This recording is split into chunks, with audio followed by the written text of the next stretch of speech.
कांग्रेस ने खाद की कीमतें बढ़ाए जाने का विरोध किया और कंपनियों को जिस प्रकार से भाजपा की केंद्र सरकार के द्वारा लाभ पहुंचाया जा रहा है इसका भी विरोध किया है। अभी ये नया प्रस्ताव आया है, इस पर भी पार्टी अपनी बैठकों में विचार करेगी, पार्टी का नेतृत्व इस बारे में निर्णय लेगा। भारतीय जनता पार्टी की यह पुरानी चाल है, धर्म से धर्म को लड़ाना, जाति से जाति को लड़ाना। छत्तीसगढ़ में धर्मांतरण विरोधी कानून प्रभावशील है।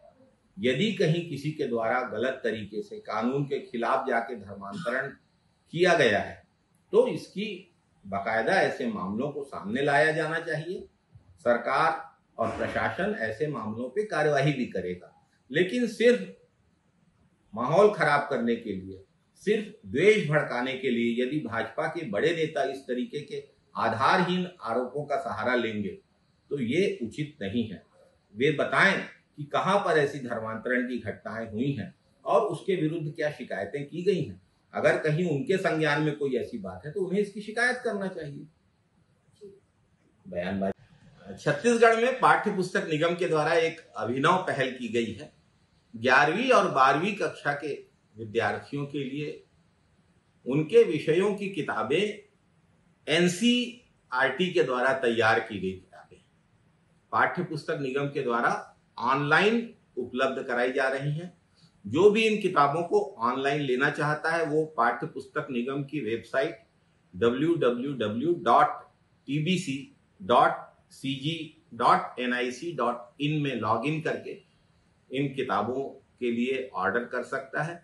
जो इस तरीके से ऑनलाइन किताबें खरीदते हैं ऐसे छात्रों को प्रोत्साहित करने के लिए पाठ्य पुस्तक निगम के द्वारा जो खर्च होगा, व्यय होगा, जो उन छात्रों के एड्रेस पे किताबें भेजने में, उस व्यय को वहन पाठ्य पुस्तक निगम के द्वारा किया जा रहा है।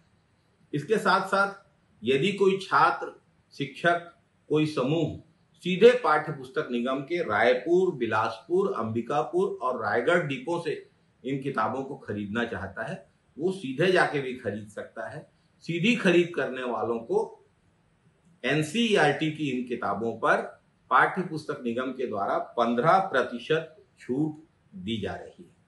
इस आशय के निर्देश शिक्षा विभाग द्वारा भी सभी स्कूलों को दिए जा चुके हैं। छत्तीसगढ़ एक ऐसा प्रदेश है जहां पर मूल रूप से धान की फसल होती है और खरीफ में होती है।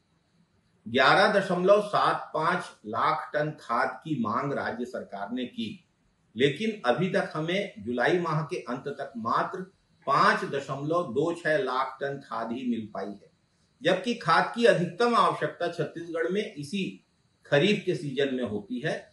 जून, जुलाई, अगस्त में खाद की ज्यादा जरूरत होती है और अब जब अगस्त आधा बीतने जा रहा है अभी तक समुचित मात्रा में खाद नहीं प्राप्त हुई है।